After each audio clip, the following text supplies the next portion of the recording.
शायद प्रधानमंत्री जी के साथ ऐसा हुआ। अच्छा। जी, तो जब भी वो प्रथम बार सांसद बने काशी के, ईश्वर की शपथ लेता हूँ। तो काशी में उनके 3 दौरे लगातार रद्द हुए। किन की बात कर रहे हैं आप? मैं प्रधानमंत्री श्री नरेंद्र मोदी जी, अच्छा। तो आपके ही भूमि के पुत्र हैं, मैं उनकी बात कर रहा हूँ। 3 लगातार उनके दौरे रद्द हुए, कभी किसी वेदर के कारण से, कभी स्टेज पर कोई दिक्कत हो गई। ऐसे करते-करते तो उनको फिर किसी महात्मा ने यह सुझाव दिया कि आपने अभी तक काशी कोतवाल बाबा काल भैरव के दर्शन नहीं किए।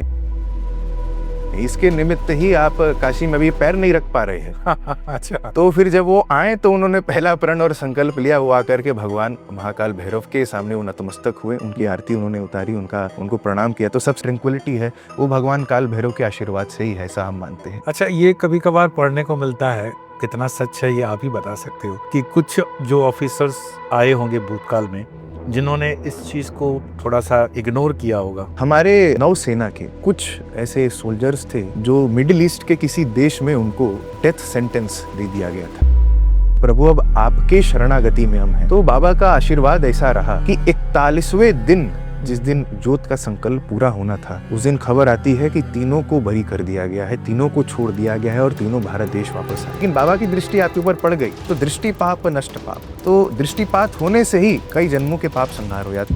ये वाराणस्याम भैरवो देवः संसार भय नाशनम अनेक जन्म कृतम पापम दर्शनेन विनश्यति।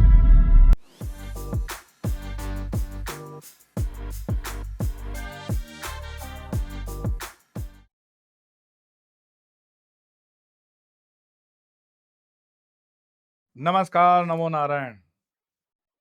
दी मंक टॉक्स शो के इस अंक में आज आपको जो मिल रहा है, भैरव साधना, काशी का दर्शन और भैरव के अष्ट स्वरूपों का भी ज्ञान, इसके अलावा बहुत से काशी से संबंधित मंदिर और साधनाओं के विषय में चर्चाएं।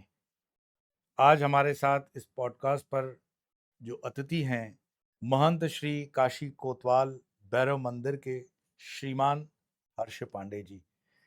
भैरव गुरुकुलम की स्थापना का जिनका लक्ष्य है और भारत भर में जो भैरव चेतना के लिए प्रयासरत हैं, बहुत कम उम्र के अंदर जिस साधना की ऊंचाइयों को वो छू रहे हैं, आपको भी मिलकर के बहुत आनंद होगा और अध्यात्म की इस यात्रा को आप बार बार देखना और सुनना भी पसंद करेंगे। तो आइए मिलते हैं आज महंत श्री काशी कोतवाल भैरव मंदिर के श्रीमान हर्ष पांडे जी से। भैरव जी की साधना, भैरव जी की उपासना, भैरव मंत्र और भैरवमय जीवन जिन जिन साधकों ने अपने जीवन में उतारा है, तो उसी भैरव भूमि, उसी भैरव स्थान, उसी महाकाल की भूमि से हमारा सौभाग्य है कि श्री त्रिपुर भैरव शक्तिपीठम के स्थान पे आए हैं हमारे काशी के कोतवाल महंत श्री मंदिर के महंत श्री हैं हर्ष पांडे जी। परिचय में अगर देना जाऊंगा तो 3-4 मिनट तक सिर्फ परिचय चलता रहेगा। मैं चाहता हूं कि हम चर्चा में उतरें, भैरव साधना, 10 महाविद्या और जितनी संभावनाएं हैं हमारे संवाद की, उसको बढ़ाते हुए बहुत हृदय से हर्ष पांडे जी आपका बहुत बहुत स्वागत है, आपको वंदन करता हूँ। जय श्री महाकाल, बहुत शुक्रिया इस संवाद के लिए, और मैं नमन करता हूँ आपको और इस तपोभूमि त्रिपुर भैरव शक्तिपीठ को और गुजरात के इस पावन भूमि को बहुत धन्यवाद। भैरव जी का दर्शन करने का फल देख रहे हो कितना त्वरित हो गया कि पिछले 1-1.5 महीने पहले आपका वहां पे मुलाकात हुई हमारी मंदिर में, और आज ये प्रसाद स्वरूप जो आपने दिया है उसको ओतप्रोत भैरव की भाव में ही बहुत मतलब जैसे मन के अंदर भावनाएं ऐसी आ रही हैं कि इसको भी जाने उसको भी जाने। मैं साधक की दृष्टि से आज जानना चाहूंगा, आर्टिफिशियल इंटेलिजेंस यानी एआई के युग में हमने अपनी चैतन्यता, कॉन्शियसनेस, अवेकनिंग सब खोते जा रहे हैं। उस एआई को उल्टा करते हुए, यानी आइए इनर अवेकनिंग के अंतर्गत गुजरात की साहित्यिक नगरी वडोदरा में मैं आपसे प्रत्यक्ष मिलने आ रहा हूं, Shiv Shakti and Bhairav Sadhana spiritual seminar के अंतर्गत। तारीख नोट कीजिएगा, रविवार 31 मई 2026 शाम 7 बजे। और इस कार्यक्रम में आप अपना पंजीकरण वेबसाइट के माध्यम से करवा सकते हैं। हमारी वेबसाइट है www.swamiyo.in।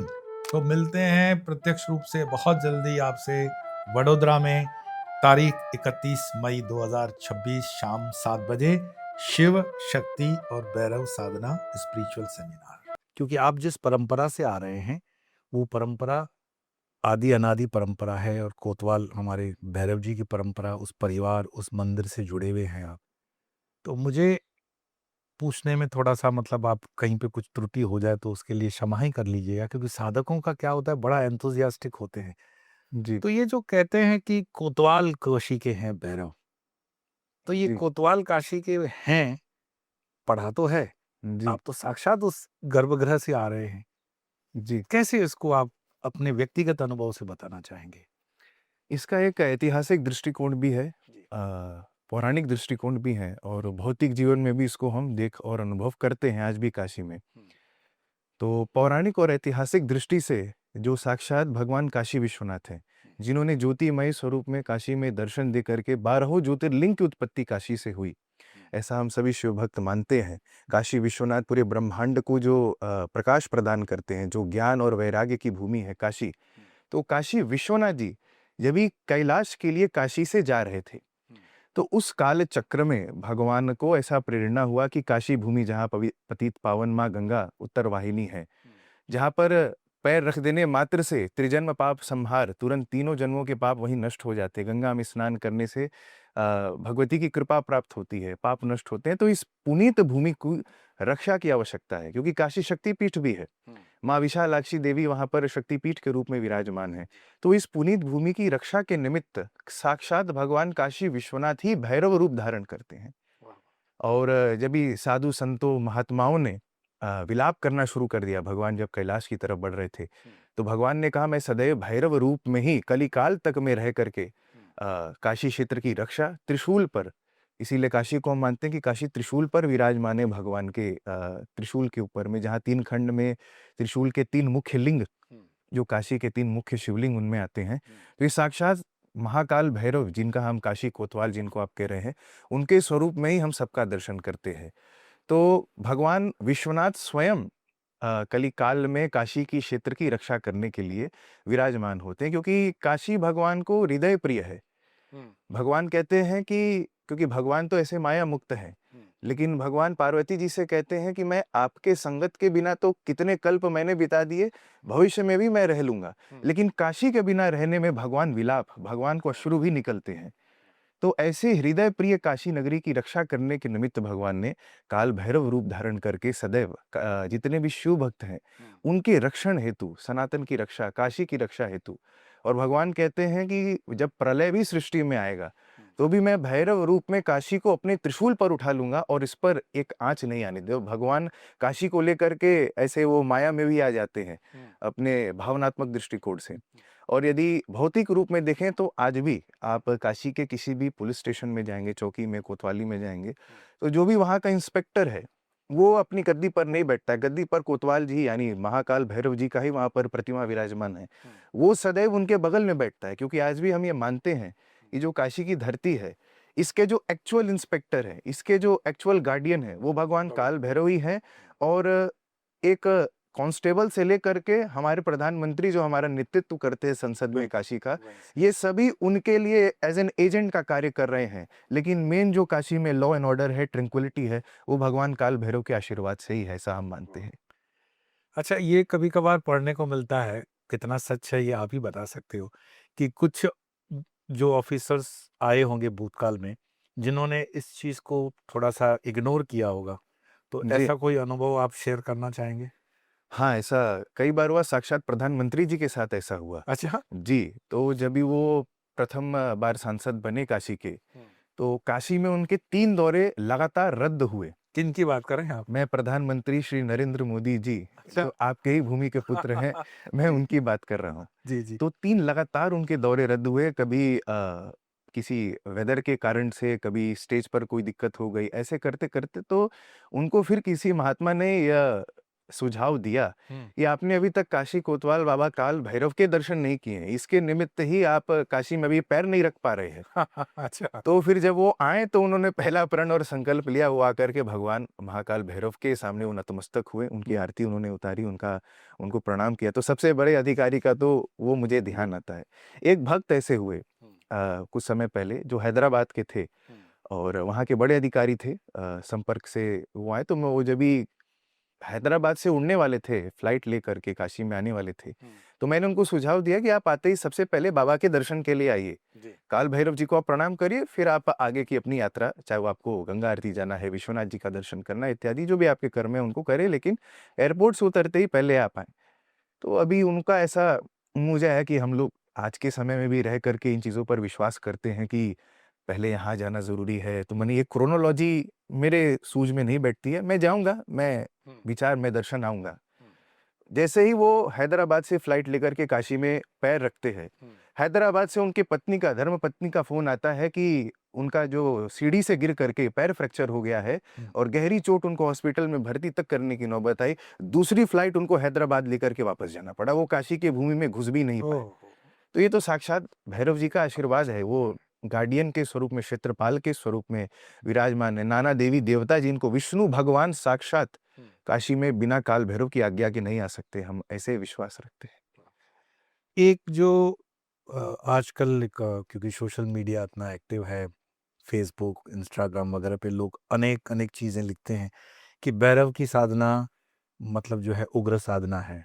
भैरव की साधना माताएं बहनें नहीं कर सकती हैं, या भैरव की साधना में ये करना है कि ये नहीं करना है, क्योंकि आप उस भूमि से आ रहे हैं और आप बिल्कुल जिसको बोलते हैं लाइव कनेक्टेड हैं। तो इसमें आप स्पष्ट, आपका मत क्या है? ये दुर्भाग्य की बात है कि ऐसा प्रचलन या ऐसा प्रश्न भी, इस पर हमें आज विवेचना करनी पड़ रही है। इसके ऐतिहासिक कारण है, संभवतः उस पर भी हम कभी चर्चा करेंगे। लेकिन मेरे मत में भैरव की साधना सबके लिए लाभप्रद है। हर सनातनी को भैरव की साधना करनी ही चाहिए। कालांतर में हमारे सबके पूर्वजों ने भैरव की साधना करी है। गहरे रूप से, ज्ञात अज्ञात रूप से भैरव से हम जुड़े रहे हैं। भैरव से कटना अपने जड़ों को काटने के बराबर मैं मानता हूँ। और जो भी भगवती को, जिनमें भी आदि शक्ति में जिनको भी श्रद्धा है, भगवान शिव को जो भी मानते हैं, क्योंकि शिव और भैरव में अंश मात्र का भी अंतर नहीं है।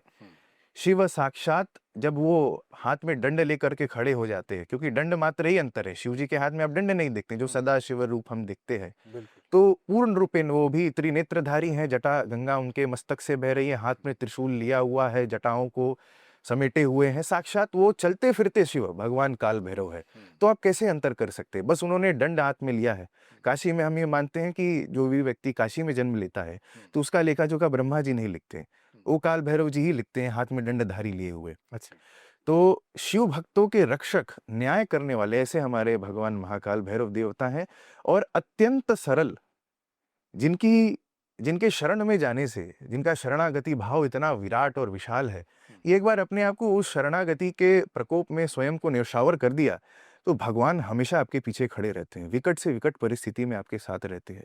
एक छोटा सा बालक भी भगवान काल भैरव जी की साधना कर सकता है, सरल रूप से कर सकता है, और उसके परिणाम स्वरूप जो आशीर्वाद है, उसको चलते फिरते अपने जीवन में उसका भोग और उसका एक्सपीरियंस भी वो कर सकता है, ऐसा मेरा दृढ़ विश्वास है। वाह!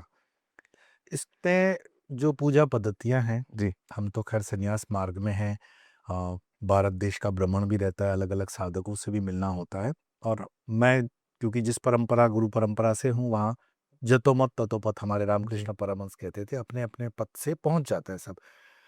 परंतु क्या भैरव जी की साधना में जो हम प्रतिमा चढ़ाते हैं, या कारण जिसको कहते हैं, प्लस इसमें पदार्थ जो भोजन के दिए जाते हैं, वो देने चाहिए, नहीं देने चाहिए, बलि, ये जो सारा विवाद है, जी। उसमें निष्पक्ष भावेन आपका क्या मत है? नहीं, निश्चित रूप से ये तंत्र के अहम पहलू हैं, ये अंग हैं।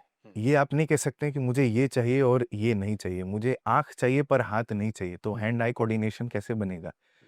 यदि आपके मन में इच्छा आई कि मुझे पेट भरना है, तो उसके लिए जिह्वा भी चाहिए, हाथ भी चाहिए, और आपका पाचन तंत्र क्रिया ये भी चाहिए, तब तो जाकर के आपके शरीर में उस भोजन का समावेश होगा।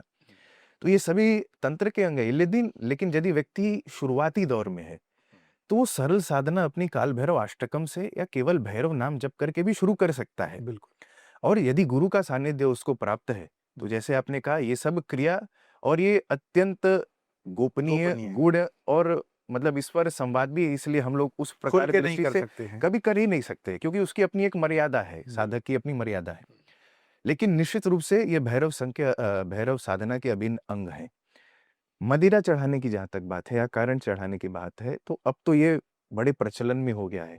तो लगभग हर तीसरा व्यक्ति जो भैरव मंदिर में जाता है, वो कारण लेकर के जाता है और वो नाना विधान से सोशल मीडिया के हम समय में जीते हैं, तो कुछ लोग तो अर्पित करके वापस भी लेते जाते हैं।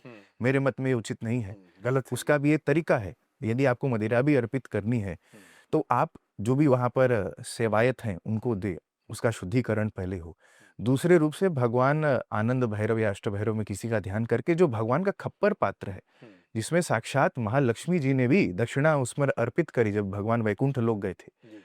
उस खप्पर पात्र में ही भगवान को मदिरा अर्पित करनी चाहिए, इस भाव से कि हमारे अंदर जितने नकारात्मकताएं हैं, जो हमारे अंदर का भय है, जो क्रोध है, जो लोभ है, जो मत्स्य है, ये सब मैं आपके चरणों में अर्पित करता हूँ।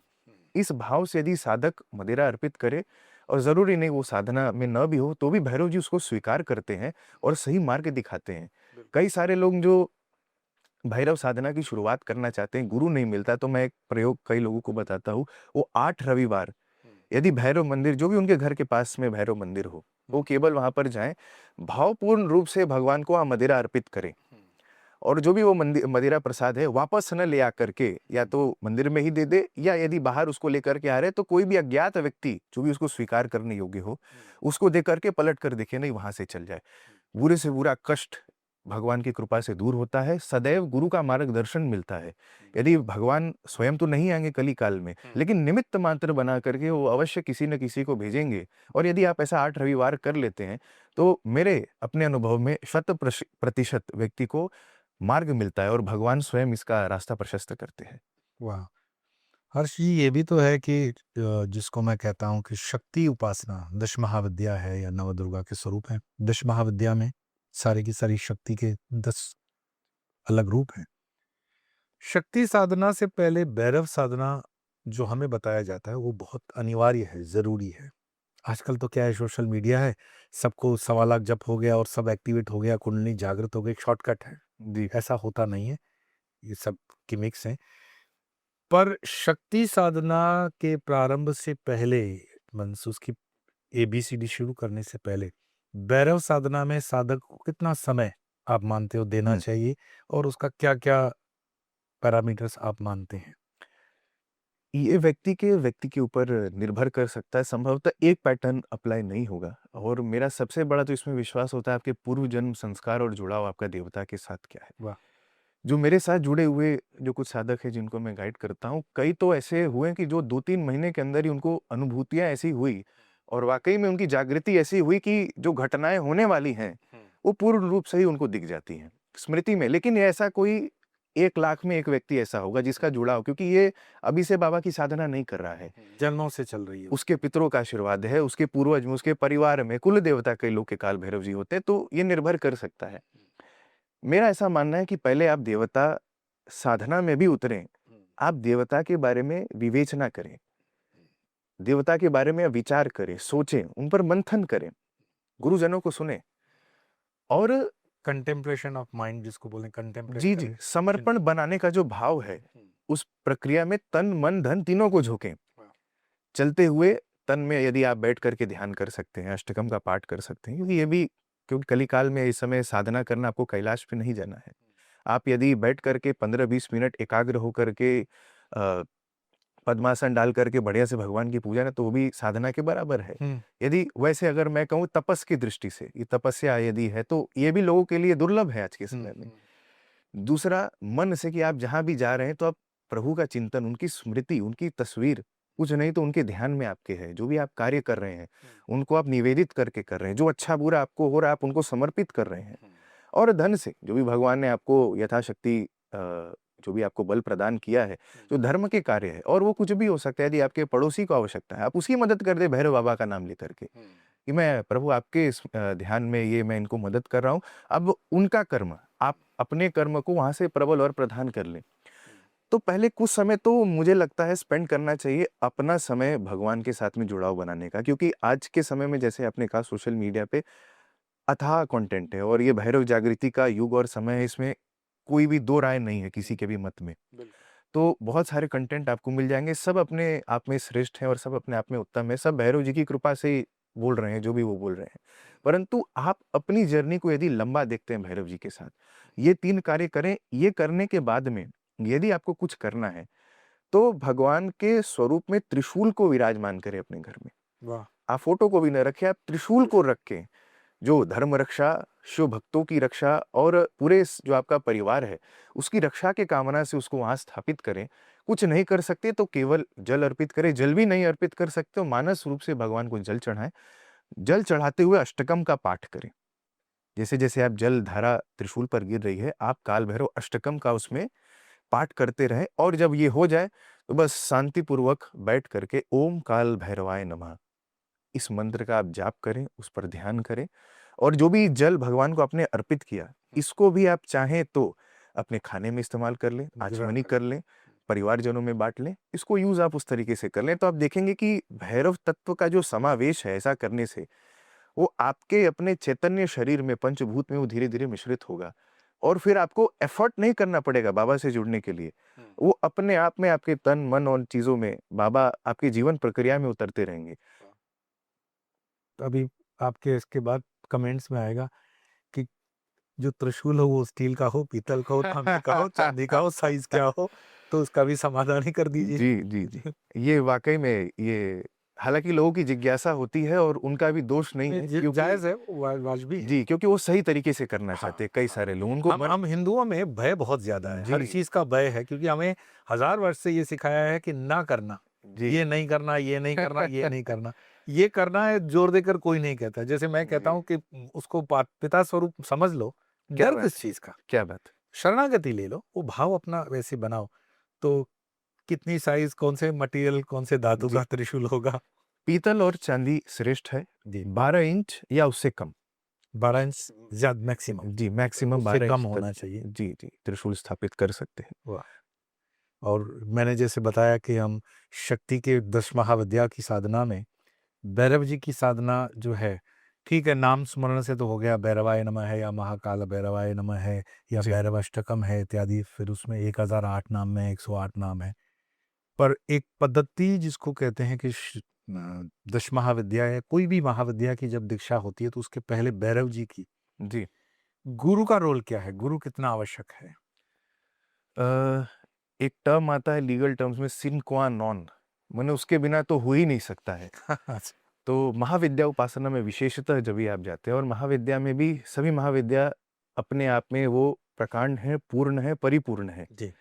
और सबकी पद्धति भी अलग है। जैसे भगवती धूमावती हैं, तो दक्षिणाचार्य में उनकी पद्धति ही कम मिलती है। वो वामाचार्य तो गुरु के बिना तो आप छिन्नमस्तिका देवी हैं। ऐसे-ऐसे अनुभव हम लोगों ने देखे कि माने जिन्होंने प्रयास भी किया, तो क्या उनके साथ हर्ष हुआ? तो ये नहीं कि ये देवी की या फिर देवता का इसमें दोष है।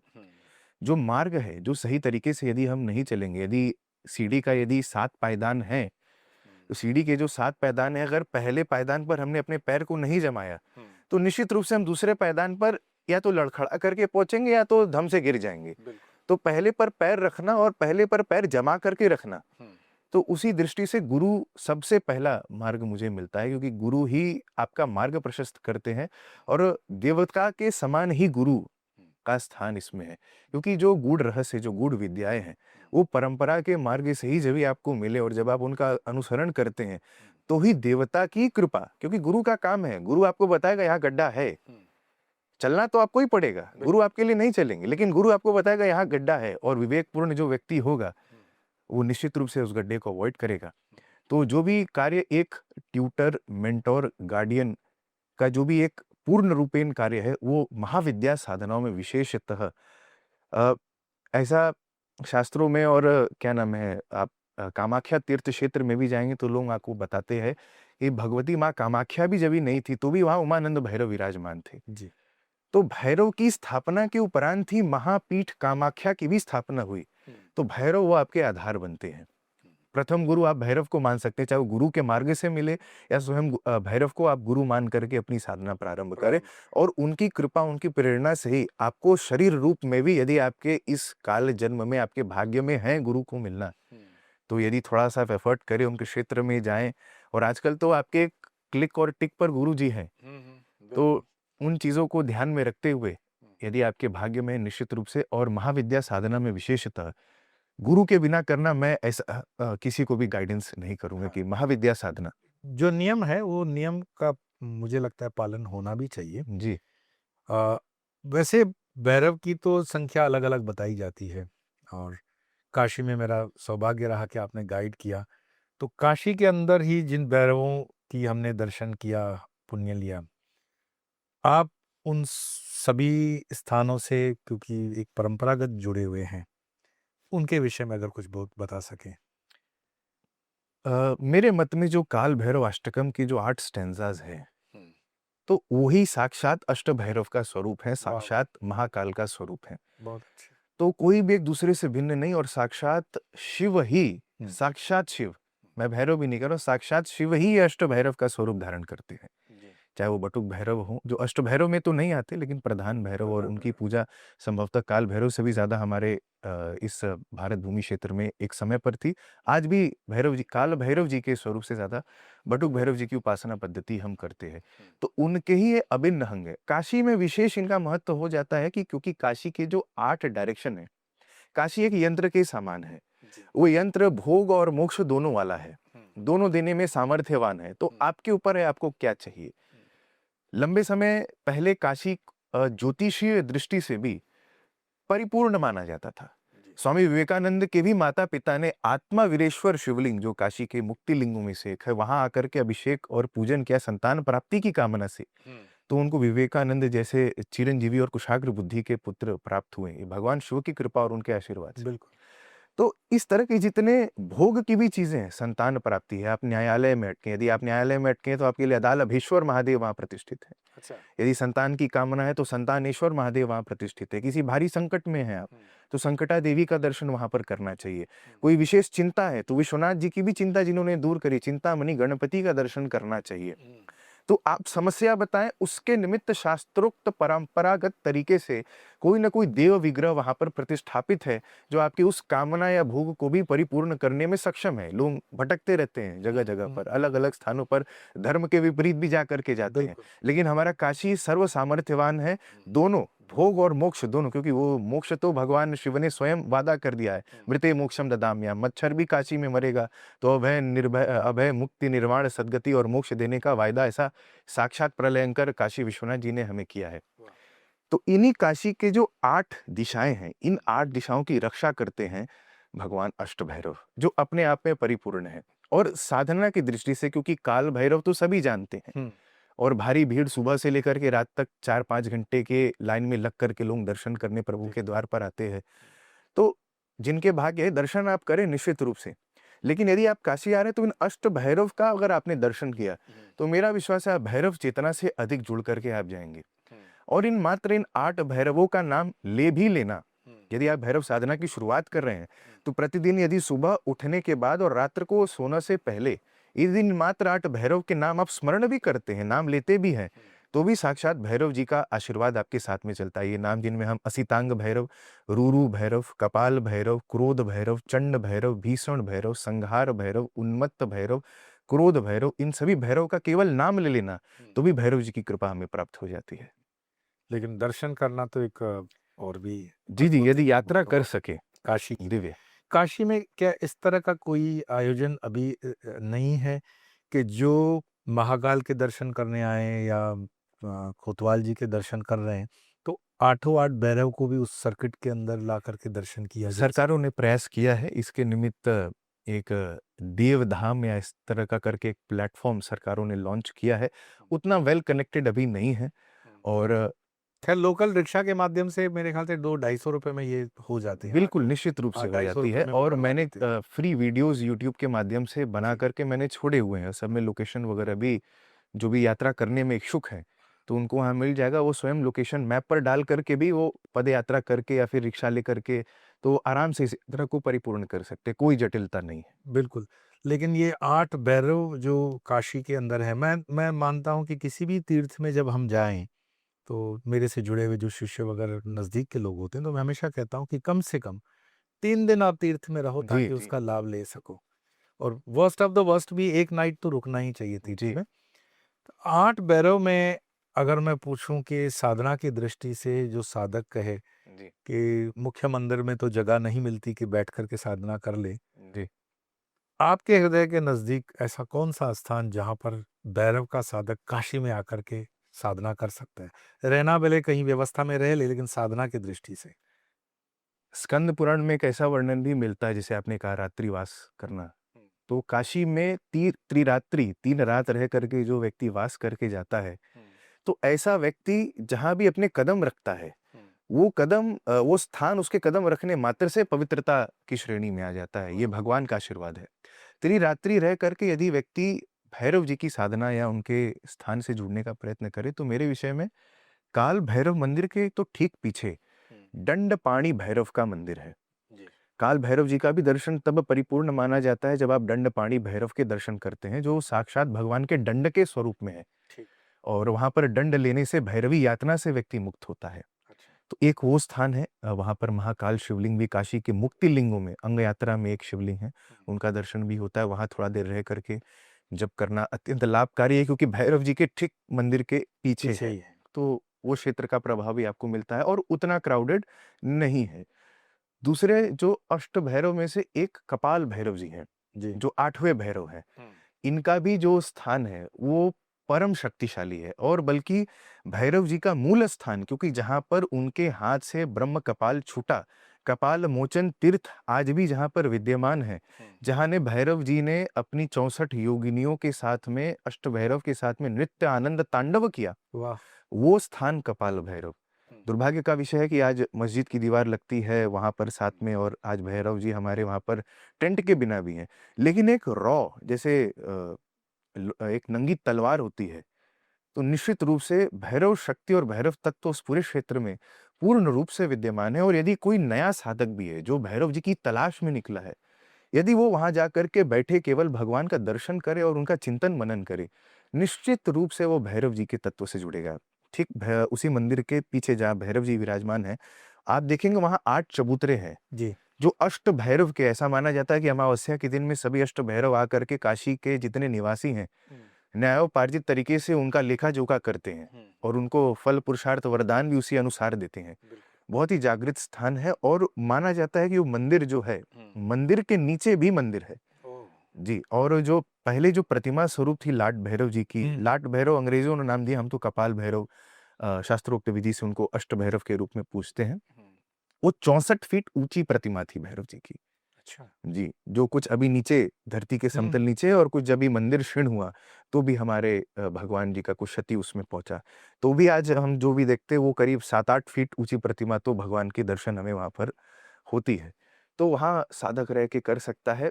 एक ऐसा मंदिर जो भैरव मंदिर तो नहीं है, लेकिन मेरे दृष्टि में पूरे भारत क्षेत्र में यदि कोई साधना करनी है, उसके निमित्त सबसे पवित्र मंदिर वो केदार घाट के तट पर गौरी केदारेश्वर का मंदिर है। अच्छा। गौरी केदारेश्वर, जैसे मैंने कहा कि काशी त्रिशूल पर विराजमान है, तो त्रिशूल के 3 मुख्य शिवलिंग के स्वरूप में है। इसमें पहला जो खंड है त्रिशूल का, वो ओमकार खंड कहा जाता है। यहाँ पर ओमकारेश्वर महादेव विराजमान है। ओमकारेश्वर का दर्शन कर लेने मात्र से स्कंद पुराण कहता है कि आपको पूरे ब्रह्मांड में जितने शिवलिंग हैं, उनका दर्शन करने का पुण्य मात्र ओमकारेश्वर के दर्शन करने से मिलता है। विश्वनाथ जी का भी मंदिर आक्रमण करने से पहले ओमकारेश्वर मंदिर को क्षीण किया गया था। आज भी बहुत बेहतर स्थिति नहीं है। 3 मंदिर उसमें, आकार उकार मकार, नाद और बिंदु थे, नाद और बिंदु टूट गए हैं। आकार उकार मकार का दर्शन हमें ओमकारेश्वर के स्वरूप में होता है। बीच में काशी विश्वनाथ है, और तीसरे जो दक्षिण भाग में है, वो गौरी केदारेश्वर भगवान है, जो अर्धनारेश्वर स्वरूप में वहां पर विराजमान है, गौरी और केदार साथ में। स्कंद पुराण कहता है कि यदि कोई व्यक्ति स्मरण भी कर ले कि उसे काशी के दर्शन के लिए निकलना है, गौरी केदारेश्वर का दर्शन करने के लिए, तो स्मरण मात्र से उसके 7 जन्मों के पाप नष्ट हो जाते हैं। जब भी वो व्यक्ति घर से निकल जाता है गौरी केदारेश्वर का दर्शन करने के लिए, तो जितने कदम वो रास्ते में चलता है, प्रत्येक कदम पर उसे अश्वमेध यज्ञ जितना पुण्य प्राप्त होता है। जब भी वो साधक गौरी केदारेश्वर के मंदिर में पहुंच करके गर्भगृह के आगे अपनी ये पैर को रखता है, तो गर्भगृह में पैर को रख देने मात्र से वो वापस गर्भ में नहीं आएगा, ये भगवान का आशीर्वाद है।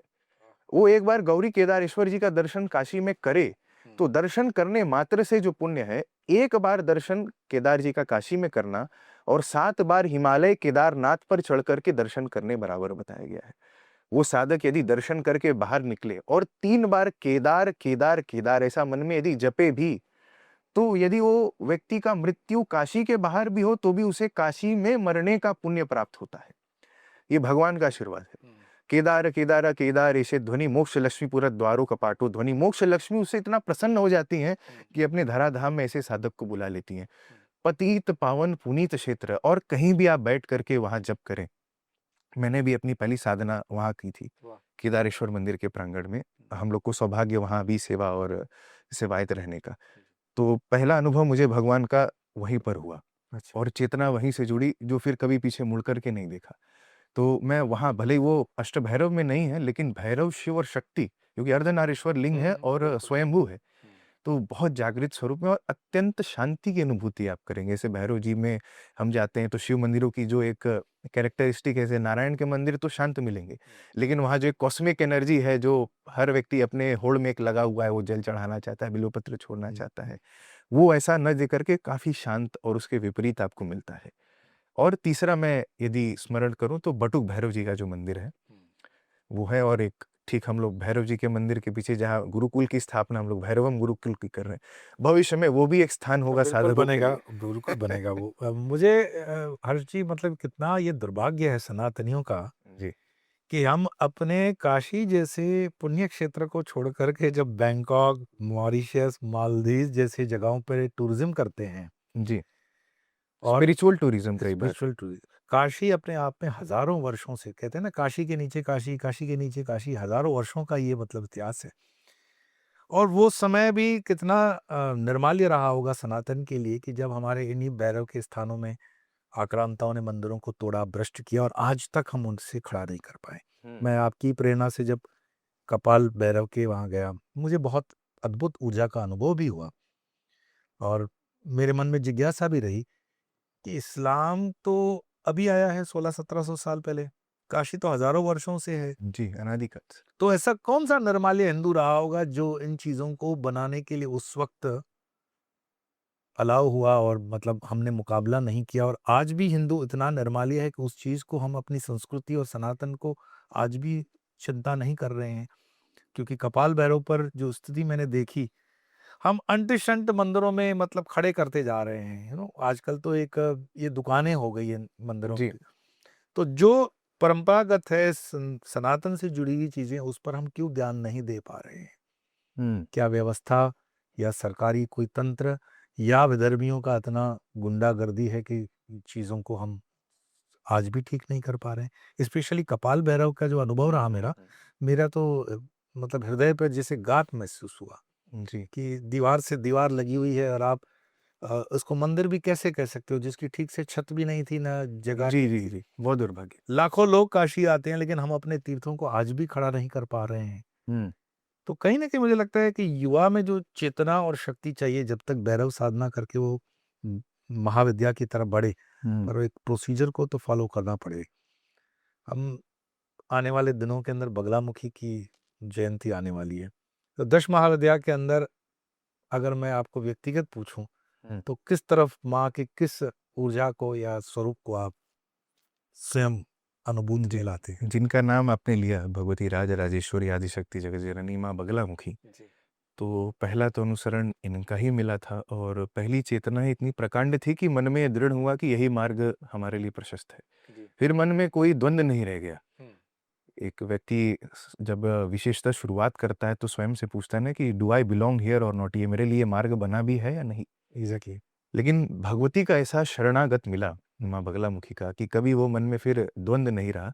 और बगलामुखी की निश्चित रूप से मैं निजी रूप से भी साधना करता हूँ और भगवती के पाद पर भक्तों को भी आने के लिए मैं बहुत भैरव जी के साथ, मैं भगवती और बगलामुखी को, भैरव और बगलामुखी को मिरर अपोजिट में मानता हूँ। बहुत अच्छे। कि जैसे कृष्ण अष्टमी भैरव बाबा का है तो शुक्ल अष्टमी बगलामुखी का है। और जो उनके संकल्प है, जो उनके दिन हैं, क्योंकि मंगल का प्रतीक दोनों है, भैरव भी है और बगलामुखी भी है। हाँ जी।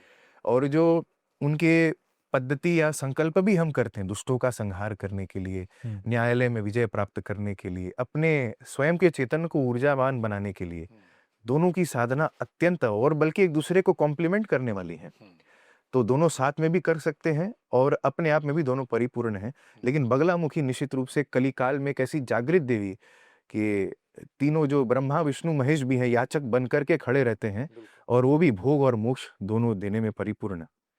ले एक जो कंसेप्ट आजकल मैं देखता हूँ थ्रू सोशल मीडिया, यूट्यूब वगैरह पे, कि आप अगर कोर्ट कचहरी में फंसे हैं, कुछ लीगल विवादों में फंसे हैं या शत्रुओं का नाश करने के लिए, तो ये है कि आप पूजा पाठ कर लो तो जो आपके आपके द्वारा निर्मित शत्रु हैं उनका भी वो नाश कर देती है।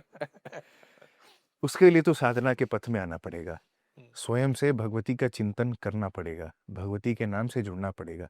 जो भी कोई व्यक्ति यदि यदि बगलामुखी की साधना शुरू ही करना चाह रहे हैं, बड़ा सरल है, आप सदैव चालीसा का अनुसरण पहले करें। जी। क्योंकि वो हिंदी में, अवधि में होती है, समझना आसान होता है बिल्कुल। और पढ़ने में ही भक्त को भगवती या भगवान के प्रति भाव एक जागृत होता है, क्योंकि वो समझता है मैं किस शक्ति के साथ में जुड़ने का प्रयास कर रहा हूँ।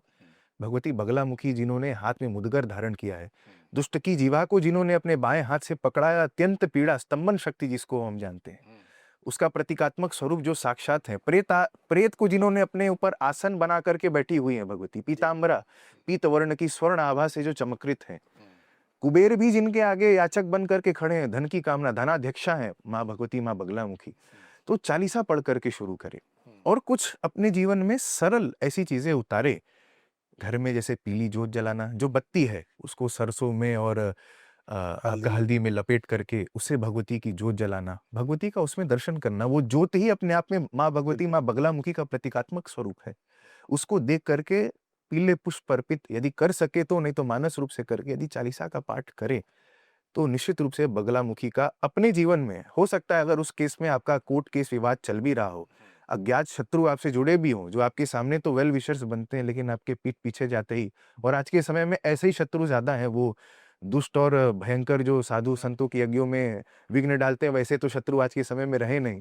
किसी को मतलब नहीं है कोई यज्ञ कर रहा है नहीं कर रहा है, लेकिन जो ऐसे अज्ञात शत्रु हमारे आसपास से जिनसे हम सब घिरे हुए हैं, तो निश्चित रूप से एक कवच तो आपको प्राप्त होता है। भगवती के 108 नाम है, थोड़ा सा यदि आप एफर्ट करें, शुरुआत में पहले सुनने का प्रयास करें, श्रवण करें, जब लगा कि अब हो गया तो उसको फिर अपने शब्दों में कह करके रिकॉर्ड कर लें, उसको ही अपने शब्द में कहा हुआ सुने, आप याद जल्दी कर पाएंगे। तो चालीसा, पीली जोत जला करके और इन अष्टोत्तर 108 नाम भगवती के जो करके है, तो पूजा अगर आप करा सकते हैं तो बहुत अच्छी बात है। सिद्ध स्थान हमारे हैं, वहां भगवती की कृपा है, आप कराएं। वो भी कवच अपने लिए आप धारण करें, कभी कभी वो आवश्यक हो जाता है। जी। लेकिन यदि स्वयं से आप चाहते हैं कि आप भी कुछ ऐसा करें जिससे कवच आपको प्राप्त हो, वाकई में दुष्टों के प्रति जो भगवती का आपका आशीर्वाद है वो बना रहे, तो स्वयं भी भगवती के साधना में उतरना पड़ेगा। और वो उतना कठिन नहीं, जैसे मैंने बताया, कुछ 2-3 चीजें करके सरल रूप से आप कर सकते हैं। वैसे आजकल क्या है कि जैसे हर चीज़ जो है ना वो तुरंत होनी चाहिए, इंस्टेंट। जी। 2 मिनट नूडल वाला है ना, ज्ञान भी 2 मिनट में हो, कुंडलिनी जागरण भी 2 मिनट में हो, तो पेशेंस नहीं रहा। आप तो काशी में विराजते हैं, काशी को रोज़ देखते हैं। क्या देश का युवान आपके देखे आध्यात्मिकता में ज़्यादा सचमुच में एक्टिव हो रहा है या धर्म से विमुख हो रहा है? ये इसके 2 पहलू मेरे हिसाब से हैं। जी। हो भी रहा है, नहीं भी हो रहा है, और बहुत कुछ अभी करने की आवश्यकता है। और इसका दारोमदार मैं आप जैसे आपने तो हमारे गले में डाल दिया सांप को। नहीं, नहीं, निश्चित रूप नहीं, से। लेकिन जो मुझे जो दिखाई दे रहा है, मैं बहुत पॉजिटिव थिंकिंग से मतलब ये चीज़ कह रहा हूँ। हुँ। सोशल मीडिया को लोग गालियाँ देते हैं कि इसका दुष्परिणाम हुआ, लेकिन सोशल मीडिया से एक लाभ ये भी हुआ कि घर-घर तक चेतना पहुँची और धर्म का जागरण हुआ। आज जो भारत देश के अंदर कम से कम हम धर्म का देखते हैं जागरण, वो सोशल मीडिया को क्रेडिट जाता है। निश्चित रूप से। वरना किस हिंदू को पता था कि राम मंदिर क्या होता है या काशी में आज निश्चित, हम बात जो निश्चित। कर रहे हैं वो पहुँच रही है। और ठीक है, वो रील्स वगैरह जो बनाने के चक्कर में भी पहुँचते हैं तीर्थों में, पर कम से कम न जाने से वहाँ जा रहे हैं, कम से कम वो किसी गलत स्थान पे नहीं जा रहे जी। हैं, धर्म के स्थान पर हैं। मुझे लगता है कि युवाओं को अगर एक जिसको कहते हैं ना टाइम बाउंड या टेलर मेड चीज़ें दी जाएँ, जो उनके वर्तमान के समय से मैच होती हों। हम्म, हाँ, यस, ये हमारे गेरुआ की जवाबदारी बनती है कि हज़ारों वर्षों के सनातन के धर्म को अगर हम उसी रूढ़िवादी तरीके से युवाओं को देंगे तो वो नहीं स्वीकारेंगे। We have to be practical and we have to be logical as well as reasoning के साथ चीज़ें हमें जवाब देनी चाहिए। निश्चित रूप से। तो साधना में भी मुझे लगता है कि कुछ चीज़ें जैसे मैं अपने शिष्यों को बताता हूँ कि इतना-इतना कर के अनुभव कर लो। अनुभव ही तुम्हारा प्रमाण है, मैं नहीं हूँ। तुम खुद उसको अनुभव कर सकते हो। तो अष्ट भैरव और इतनी चर्चा करने के बाद मुझे याद है कि मैं काशी जब आया था तो आपकी प्रेरणा से माँ के दर्शन हुए थे। विंध्यावासिनी की आपने प्रेरणा दी। हम इतना पढ़ते लिखते करने के बावजूद भी चूक गए कि विंध्यावासिनी का स्थल सिर्फ मात्र 40-50 किलोमीटर ही दूर था। विंध्यवासिनी जी का काशी के भैरव जी से या काशी विश्वनाथ से आप कैसे उसको जोड़कर देखते हैं? शास्त्र के दृष्टि से भी और अपने अनुभव की दृष्टि से भी? यदि वैसे देखें तो साक्षात विश्वेश्वरी स्वरूपा है माँ भगवती, माँ विंध्यवासिनी। साक्षात विश्वनाथ जी की अर्धांगिनी स्वरूपा है, लेकिन वो अपने आप में आदि शक्ति हैं।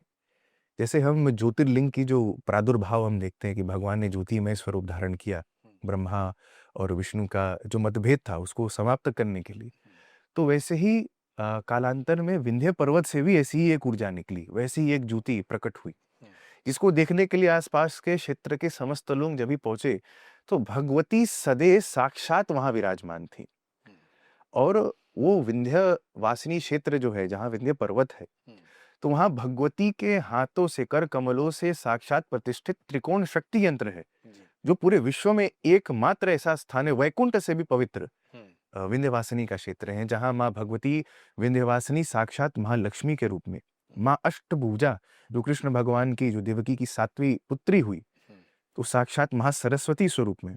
और माँ भगवती काली को जब रक्त बीज का वध करने के बाद जिस स्थान पर भगवती ने शिवजी के ऊपर अपने चरण रखे, वो स्थान काली को, वहां पर साक्षात काली, लक्ष्मी और सरस्वती त्रिगुणात्मिका स्वरूप में वहां आज भी दर्शन देती हैं।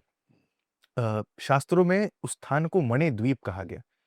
अच्छा, मणिद्वीप यानी मणिद्वीप को हम पढ़ते हैं अक्सर, जी, तो ये जगह मणिद्वीप है। मणिद्वीप माने साक्षात धरती पे यदि देवी लोक, क्योंकि वैकुंठ लोक, गोलोक, शिवलोक मरणोपरांत जाएंगे नहीं जाएंगे वो कर्म है नहीं है किसी ने देखा नहीं, लेकिन जीते जी यदि देवी लोक को देखना है तो एक बार विंध्याचल आइए, वाह, वाह! तो एक बार विंध्यवासिनी का दर्शन करिए। साक्षात जगदम्बा 51 की 51 शक्ति पीठ भगवती के अंदर से निकले हैं, उनका प्रादुर्भाव भगवती के अंदर से हुआ है। जैसे मैंने कहा ज्योतिर्लिंग विश्वनाथ जी हैं, तो शक्ति पीठ का जो केंद्र है विंध्यवासिनी अपने आप में शक्ति पीठ नहीं, महाशक्ति पीठ है, महाशक्ति पीठ है। क्योंकि बाकी सभी शक्ति पीठ भगवती के अंदर से वहां प्रादुर्भाव हुए।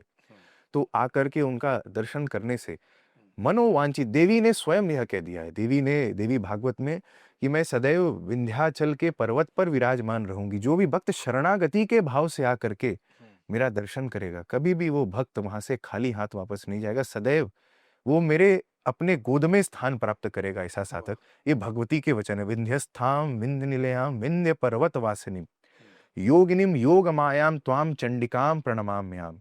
ऐसा श्लोक करके, भगवती का आवाहन करके, जहां से भी हमारे दर्शक आज सुन रहे हैं, भगवती को मानस रूप से प्रणाम कर सकते हैं और उनकी कृपा से जुड़ सकते हैं। आप इतना कम आयु, शरीर की आयु कहूँगा, क्योंकि ये आत्मा की तो अनंत यात्रा रही होगी, तभी तो इतने उच्च परिवार में संस्कार लेकर के आप हुए हैं और इतनी बड़ी सेवा है आपकी। और मैंने जब प्रत्यक्ष रूप से काशी आया था और आप देखा कि गुरुकुल की भी स्थापना एक आपने संकल्प लिया हुआ है। क्या विज़न है? क्या करना चाहते हैं उस गुरुकुल के माध्यम से? ये मेरे दादा गुरुजी का विजन था, जी। जो वो संभवतः पूरा नहीं कर पाए। तो प्रेरणा स्वरूप में मुझे, मेरे जीवन में दो ऐसे संकल्प हैं। एक है कि भगवान के निमित्त एक ऐसा दिव्य अन्न क्षेत्र बनाना कि प्रतिदिन जो भगवान के दर्शनार्थ जो भी आए, तो कोई भूखा भगवान के दरबार से न जाए। क्योंकि अन्नपूर्णा जी ने काशी को भगवान श्री विश्वनाथ जी को भिक्षा देते हुए आशीर्वाद दिया है कि जीविते अन्नदातृत्वम, जब तक व्यक्ति काशी की धरती पर जीवित रहेगा मैं न दूँ। तो अन्न प्रदान करूं, कभी वो भूखा सो नहीं सकता है। अच्छा। हाँ, यदि उसको भूख की इच्छा है तो वो कभी भूखा नहीं सोएगा।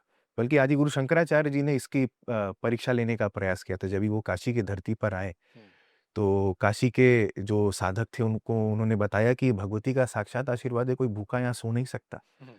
तो उन्होंने प्रण लिया कि मैं तो आज भोजन नहीं करूंगा। तो यदि उनको किसी ने निमंत्रित भी किया भोजन करने के लिए तो उन्होंने उसको अस्वीकार कर दिया कि मैं नहीं आने वाला। तो दशाश्वमेध घाट जहाँ पर आज वर्तमान समय में गंगा आरती होती है, जी।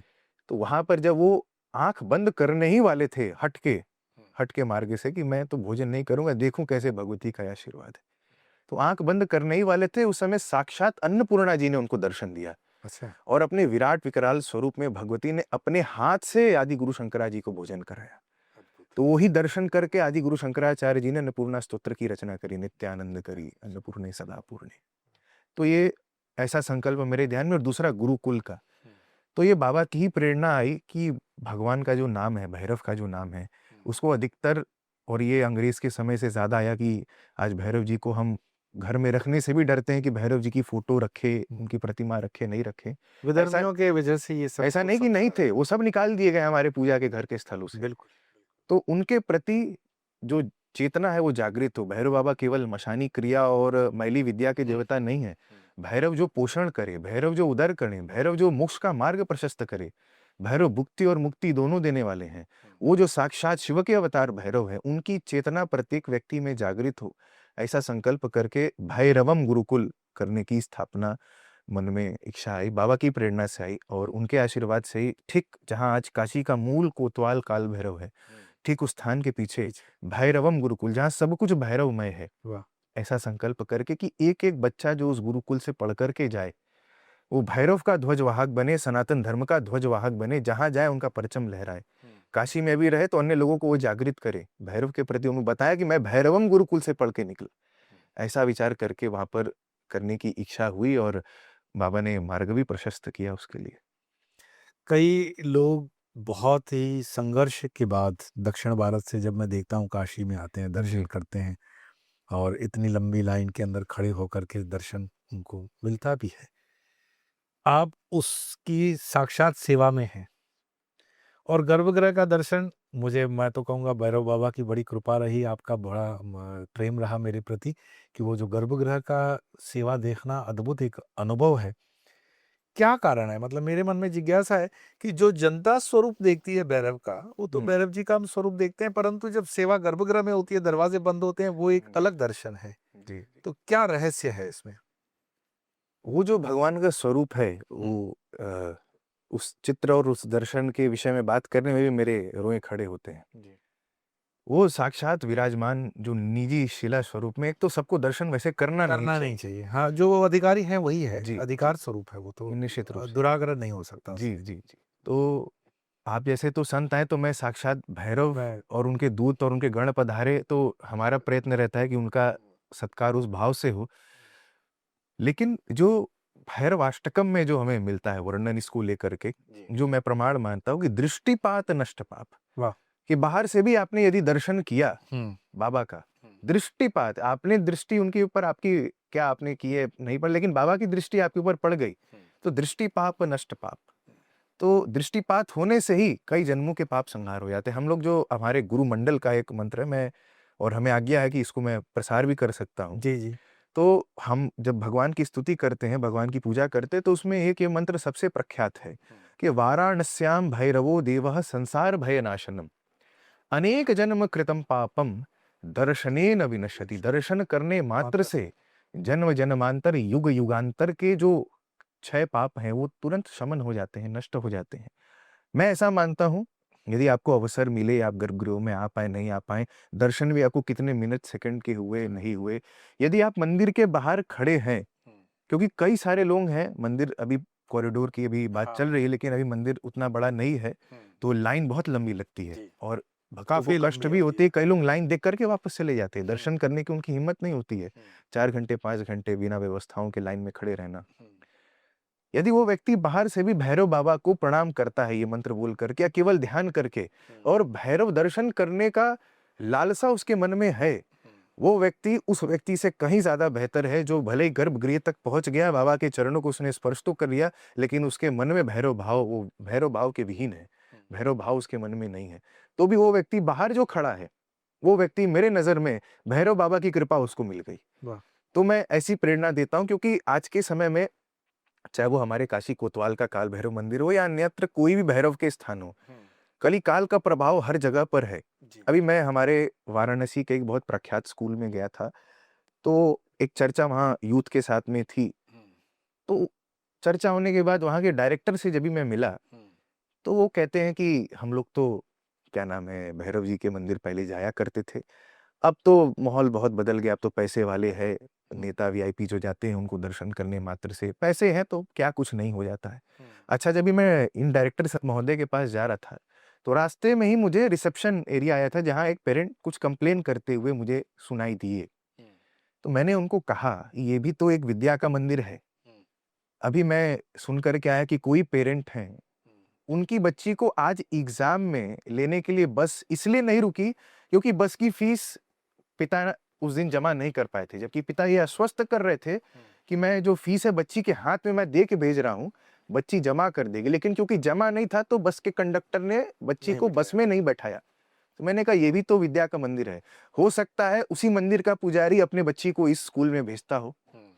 तो जहाँ इस विद्या के मंदिर में आपने माया को और धन को प्रधानता दे दी, तो इसी बच्ची का बाप जो अपने बच्ची को पढ़ा रहा है, जो श्रम कर रहा है मंदिर में, भगवत सेवा में लगा हुआ है, तो वो मंदिर भारतवर्ष से, इस देश और धरती से कटा हुआ तो है नहीं, इसी धरती का पार्ट है, इसी शहर का पार्ट है, इसका हिस्सा है।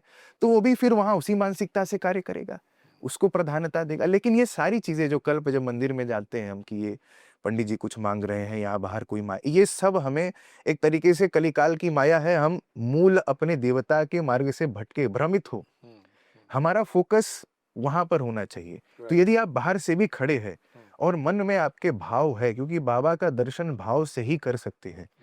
प्रत्यक्ष दर्शन न हो तो भी भाव से ही दर्शन उनका हो सकता है। तो मैं जो भी काशी लोग आते हैं, मैं उनको सबको ये प्रेरणा देना चाहता हूँ, भाव लेकर के जाएँ। भाग्य में होगा तो प्रत्यक्ष और गर्भगृह से भी दर्शन आप कर पाएँगे। वाह! ये तो है ही कि मानस रूप से भाव जो है उसका बहुत बड़ी महानता है। शिव जी की भी जो मानस पूजा है क्या बात! स्तोत्र में, क्या बात! आपके पास पदार्थ नहीं है, मानस पूजा जी, से जी। पर जो पूजा होती है वो अद्भुत जी, पूजा जी। है और वो एक साधक को डेवलप करना चाहिए उसको। जी। लेकिन इतनी सेवा एक सामान्य जन के मन का ये प्रश्न है ना? हमसे जैसे कार्यक्रमों में पूछा जाता है कि भैरव जी की इतनी सेवा और इतना सानिध्य और इतना आपका भ्रमण और इतने ऊँचे संकल्प, एक ऐसा अनुभव अगर आप कंफर्टेबल हैं, कोई ऐसा अद्भुत जिसको कहते हैं ना हमारा सुनने वालों का मनोबल ऊँचा करने के लिए आपका निजी ऐसा अनुभव जिसको शेयर करना चाहें? वैसे तो इतनी कृपा है बाबा की कि जब-जब ऐसे विकट परिस्थिति जीवन में कम आए, लेकिन सदैव बाबा ने निमित्त मात्र बन करके सहारा दिया। और ये सभी भैरव भक्त इसको प्रत्यक्ष अपने जीवन में अनुभूति करते हैं कि बाबा आपके पीछे खड़े हैं, he is having your back. Yes. तो ऐसे तो कई अनुभव रहे हैं बाबा की कृपा और आशीर्वाद से, लेकिन एक ऐसा अनुभव कुछ वर्ष पहले ही हुआ और ये बड़ा हाई प्रोफाइल मैटर था। ये न्यूज़ मीडिया में संभवतः मेरे थोड़े से संकेत करने से लोग समझ भी जाएँ, जो उस समय इस चीज़ को लेकर के फ़ॉलो अप कर रहे थे।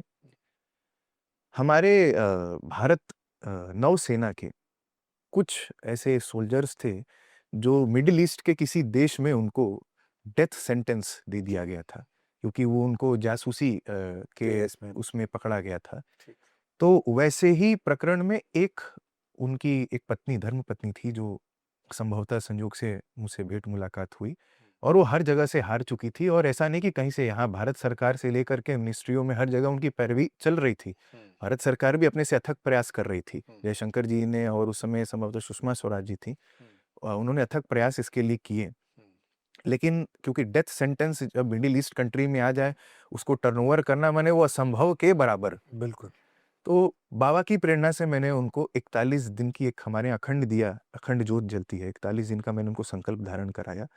ये ऐसा अनुसरण करके कि प्रभु अब आपके शरणागति में हम हैं और आप ही इस कष्ट से निवार सकते हैं, अन्यत्र किसी में सामर्थ्य नहीं है। ऐसा शरणागति भाव से संकल्प करके 41 दिन की एक अखंड ज्योति बाबा के समक्ष इसको प्रज्वलित करें। तो बाबा का आशीर्वाद ऐसा रहा कि 41वें दिन, जिस दिन ज्योत का संकल्प पूरा होना था, उस दिन खबर आती है कि तीनों को बरी कर दिया गया है, तीनों को छोड़ दिया गया है और तीनों भारत देश वापस आने वाले हैं। मैंने ये साक्षात, जब भक्त बाबा के चरणों में अपनी लाज रख देता है ना, कि बाबा आपके अलावा अब कोई इस धरती पर है नहीं और आपके अलावा कोई सुन नहीं सकता, तो भैरव एक ऐसे प्रत्यक्ष कलयुग के देवता हैं जो कभी अपने भक्त को निराश नहीं कर सकते। ये मेरा प्रण और संकल्प, और जितने लोग सुन रहे हैं इन सबको मेरा मतलब ये भैरव जी के प्रति मैं आश्वस्त करना चाहूँगा वाह! कि गड्ढे में से भी निकाल करके जो बाहर लेकर के आए, उस स्थान पर जहाँ व्यक्ति मलिन समझ करके, बड़े देव मलिन समझ करके हम वहाँ जाए नहीं कि हाँ, वाहन कैसे हो सकता है? यहाँ पूजन कैसे हो सकता है? वहाँ मैं प पैर कैसे रखूँ? भैरव बाबा एक ऐसे देव है, उस स्थिति में जाकर के भी आपको निम्न से निम्न स्थिति में वो बाहर लेकर के आएँगे और धर्म के मार्ग पर आपको प्रशस्त करेंगे। आपके इस उदाहरण को तो ख़ैर मैं, क्योंकि जब हम न्यूज़ में रहते हैं तो ये बातें तो समझ में आ जाती हैं, और ये प्रत्यक्ष अनुभव मतलब मुझे लगता है कि साधकों के लिए पर्याप्त है। वैसे भैरव एक ऊर्जा हम माने, जहाँ-जहाँ भैरव अपने घर में भी साधक साधना कर रहा है, तो ऊर्जा तो एक ही है। काशी सबको आना संभव नहीं है। देश में और भी कई भैरव स्थान हैं। आज आप विशेष दक्षिण गुजरात के हमारे श्री त्रिपुर भैरव शक्तिपीठम में आए, दर्शन हुआ। यहाँ का एक निष्पक्ष भाव है जिसको कहते हैं ना, कि भैरव जी की क्योंकि ऊर्जा से हम संबंधित हैं, उसी में ओतप्रोत हैं। इसका अनुभव आप कैसे नैरेट करना चाहोगे? जो प्रत्यक्ष दर्शन मुझे हुआ, अच्छा मैंने यूट्यूब पर देखा था, आने के पहले भी मुझे त्रिपुर भैरव को। वर्चुअली मैं दर्शन करने का मुझे मिला अवसर, पर जब ही स्थान पर आया, तो ये तो बाबा ने अपना स्थान चुना है। हाँ, स्वयंभू है। जी, कि वो उनको यहाँ विराजमान होना, उनकी ये तपोभूमि है, इसमें कोई संदेह नहीं है। और योग और ध्यान, इसके निमित्त कोई भी व्यक्ति संकल्प करके यदि यहाँ आता है, तो मेरा विश्वास है कभी वो निराशा से वापस नहीं जाएगा। और ये जो हमारा वेस्टर्न पार्ट ऑफ कंट्री है, उसमें आपने ये संकल्प लिया यहाँ पर जागृत करने, क्योंकि ईस्टर्न में तो फिर भी क्योंकि भगवती की उपासना प्रकांड है, तो भैरव भी लोग पूजते हैं। नॉर्थ में भी यदि हम जाएँ तो अवंतिका, काशी क्षेत्र हमें मिलते हैं। लेकिन वेस्टर्न पार्ट, माने यहाँ शब्दों में भैरव दादा करके लोग उनको घर का बोलते हैं, लेकिन ऐसे स्थान कम मिलते हैं। तो वो बाबा ने आपको वो प्रेरणा दी, और वो जो स्थापना यहाँ पर हुई है, तो जो पहले भैरव ध्यान मंत्र हम लोग सीखते हैं, और ये सरल है, सब लोग जान सकते हैं। तीक्ष्ण दंष्ट्व महाकाय कल्पांत अनुपम भैरवाय नमस्तुभ्यम। जो तीक्ष्ण दांत वाले हैं, और वही स्वरूप मैंने यहाँ दर्शन किया।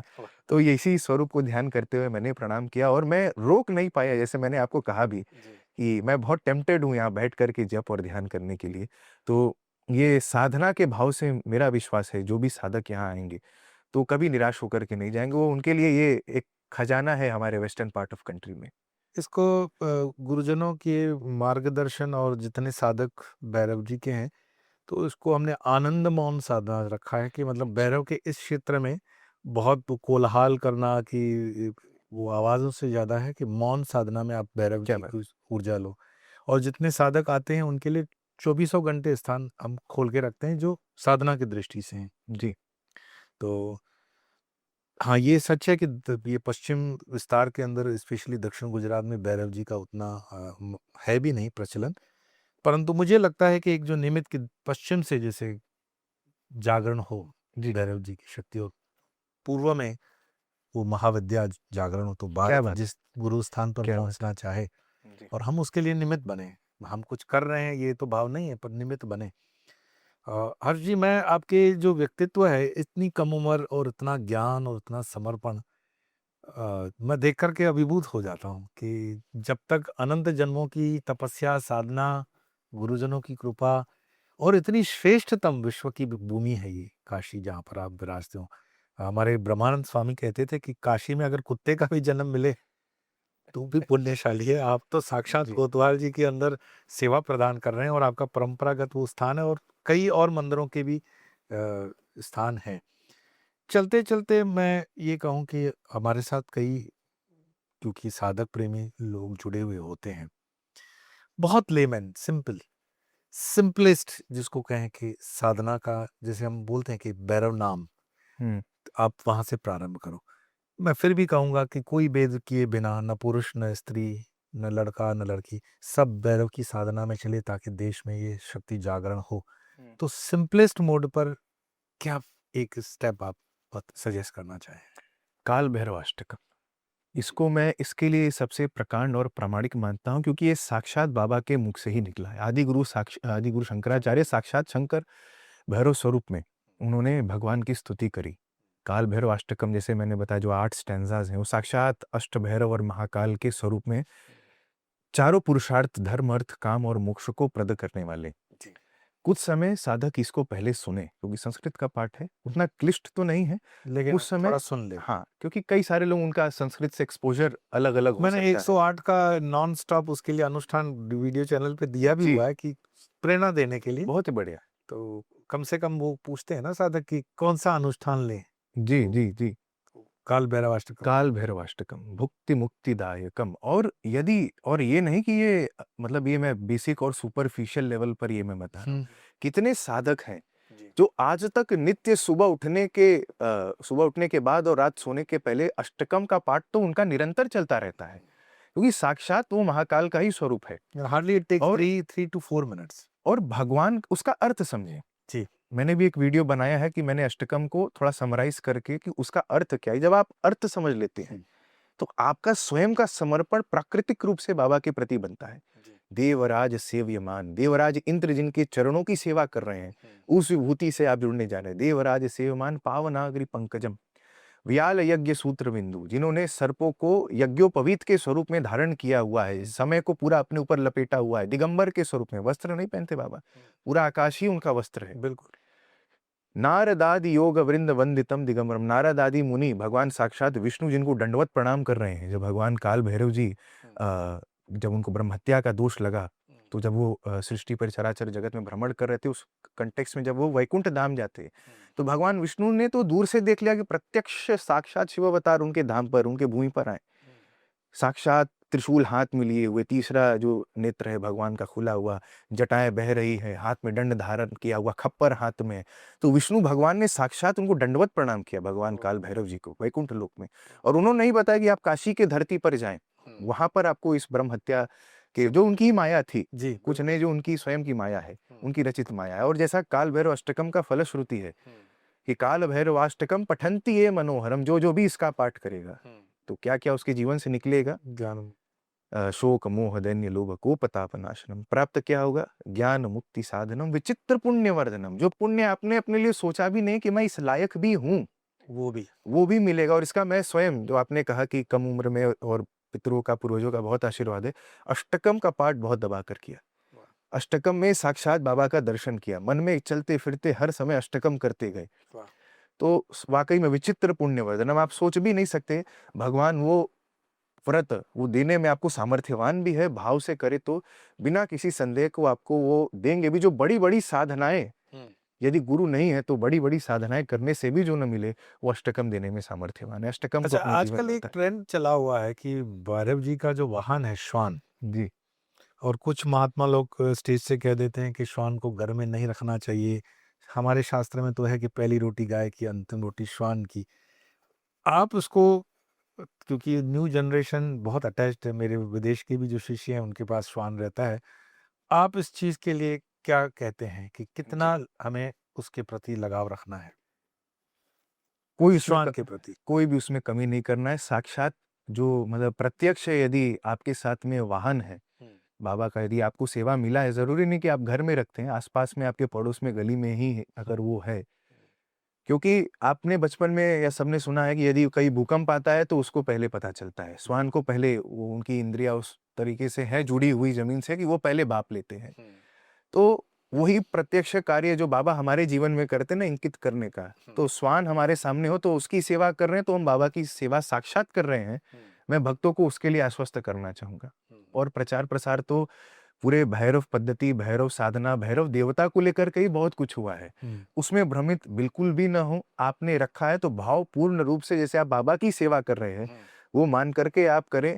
जो आप तमाम अन्य दान और सारी चीजें होती हैं, जो लोग अनुष्ठान करते हैं, चीजें करते हैं और आवश्यक होता है, तो आप समझिए एक तरीके का ये सेवा सबसे बड़ा अन्नदान के रूप में। आप उस श्वान को यदि कोई भोजन करा रहे हैं तो प्रत्यक्ष आप बाबा को भोग लगा रहे हैं, ऐसा विचार करके। मैं बल्कि इतना आगे बढ़ करके कहूंगा कि बिना किसी संदेह के आपको इसमें बढ़ना चाहिए। और वो जो श्वान की सेवा है, बाबा के वाहन की सेवा है, प्रत्यक्ष बाबा की सेवा है, ऐसा मान करके करना चाहिए।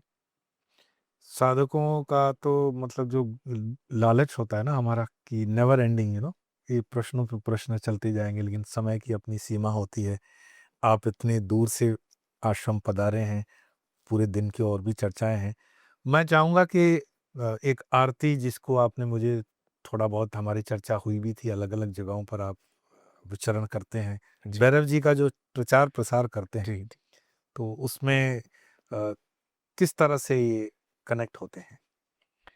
भैरव जी के जगह-जगह पर जो मेरा जाना होता है, तो जैसे मैंने त्रिशूल साधना कहा, उसको मैं त्रिशूल साधना जो हमारे मंडल में पहले चरण की साधना और सबके लिए सरल और क्या नाम है, सुलभ भी है। तो इसके प्रति जागृत करना मेरा एक पहला त्रिशूल आवाहन या त्रिशूल साधना करके हम लोग जगह-जगह पर भगवान का आवाहन कैसे सिंपल पद्धति से 21 मिनट की विधि में अच्छा। हाँ, कैसे संकल्प पूर्ण रूपेण कर सकें, भगवान का अभिषेक, पूजन, अर्चन कैसे कर सकें, यदि उपलब्ध हैं सामग्रियाँ तो, भगवान का ध्यान कैसे कर सकें, भैरव ध्यान। क्या भैरव भगवान की मुद्राएँ हैं, जो प्रदर्शित करने मात्र से भैरव की कृपा हमें प्राप्त हो। ये सरल विधियाँ सिखाने का प्रयत्न होता है और इसी क्रम में भगवान काशी विश्वनाथ जी के प्रांगण में जो सप्त ऋषि जो कुल परंपरा में जो मानस पुत्र हुए भगवान ब्रह्मा से, उनसे जो सप्त ऋषियों का जो प्रादुर्भाव हुआ, जिनके कहीं न कहीं हम सभी बताते हैं, हम भारद्वाज गोत्री हैं, वशिष्ठ गोत्री हैं, हम कौंडिन्य गोत्री हैं, कश्यप गोत्री हैं। तो न्याना लेकर के हम उन्हीं ऋषियों की संतानें इस न पकड़ के उस पकड़ करके हम हैं। तो उन सप्त ऋषियों को जो विद्या भगवान ने सिखाई, क्योंकि ये कर्म कांड का विषय नहीं है, जो आरती विश्वनाथ जी में सप्त ऋषि आरती होती है, ये कर्म कांड का विषय नहीं है। ये कोई सिखा नहीं सकता, ये परंपरागत तरीके से ही और विश्वनाथ जी का ये आशीर्वाद है कि जब-जब ये आरती होगी तब-तब मैं प्रत्यक्ष रूप में आकर के वहाँ पर दर्शन दूँगा। वाह! ये विश्वनाथ की वाणी है।